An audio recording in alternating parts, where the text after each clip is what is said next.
Today we're making my BLT frittata. So the first thing we're doing is breaking our eggs into the bowl. And I tell people in cooking classes, if they're nervous about getting a shell into the bowl with their eggs, especially once you're halfway through cracking your eggs, do one at a time in a bowl or a mixing cup and pour it in so you make sure not to get shells in your eggs.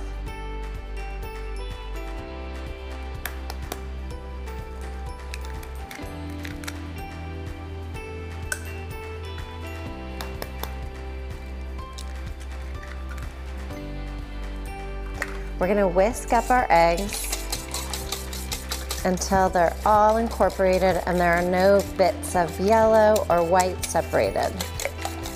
If you ever make scrambled eggs and you see the streaks of white in your scrambled eggs, it just means that the egg white wasn't fully whisked into the yolk. The more you whisk air into your eggs, the fluffier they'll be when you cook them. Okay, now we want to prep all of our ingredients so that they're ready to go because this cooks relatively quickly. I'm chopping up 4 slices of bacon. I'm just gonna cut them down the middle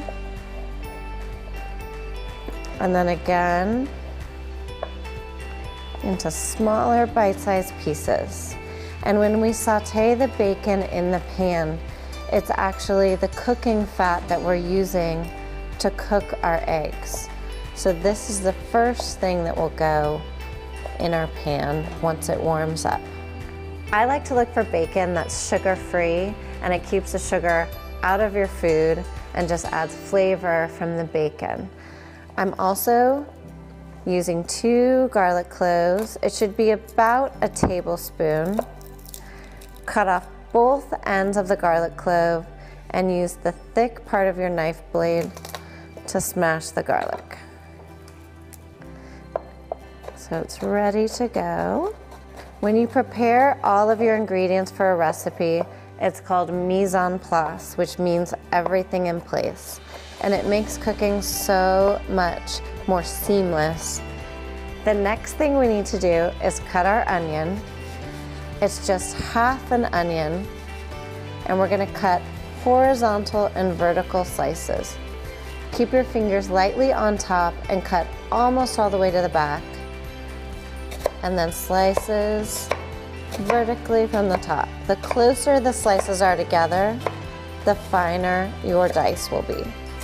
Tuck your fingers under when you're cutting the onion.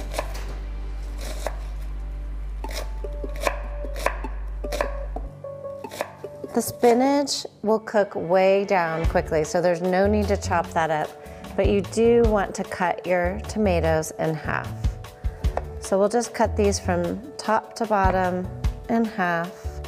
I like to use a cast iron pan for this recipe, but any oven-proof pan will work. You can use a saute pan, anything that can go in the oven after you start the eggs on top of the stove. We're gonna add our bacon to the pan and we'll cook this down. If you don't eat bacon or you'd like to make this recipe vegetarian, you can use about 1.5 tablespoons of avocado oil or butter when you're starting this recipe before you add the eggs. When you're cooking your bacon, it's important to render the fat from the bacon, which is what you'll use to cook the eggs in the frittata.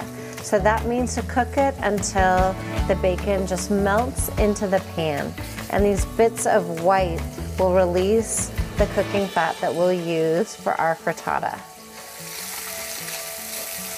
You want to keep the heat at a medium-low temperature for this. You don't want it too high or your bacon will just burn on the edges and the fat won't render quite as well. So a medium-low heat is perfect.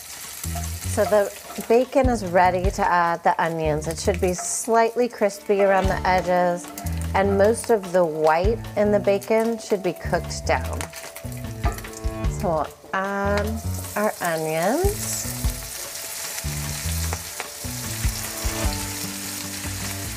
And we'll give this a stir.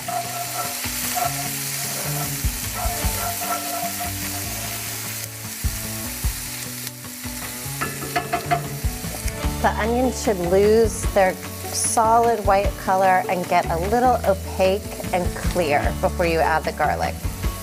Coat them in the bacon grease to give them good flavor before you add the rest of your ingredients.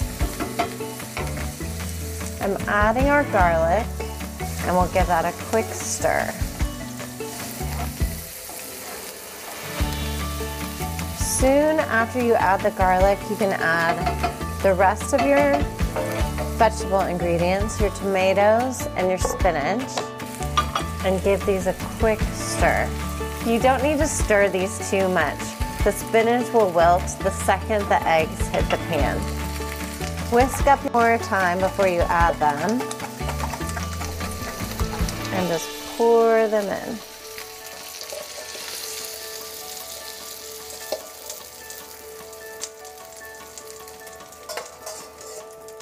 Then we're gonna finish our frittata in a 350-degree oven just until it sits.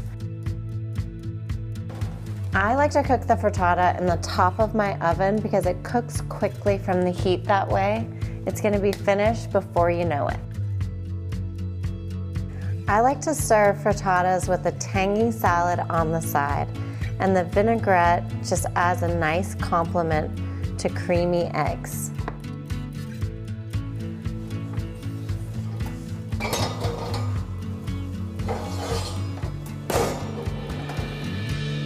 This BLT frittata is delicious served warm out of the oven, but it's almost just as good served room temperature, left over for breakfast or a quick lunch during the week.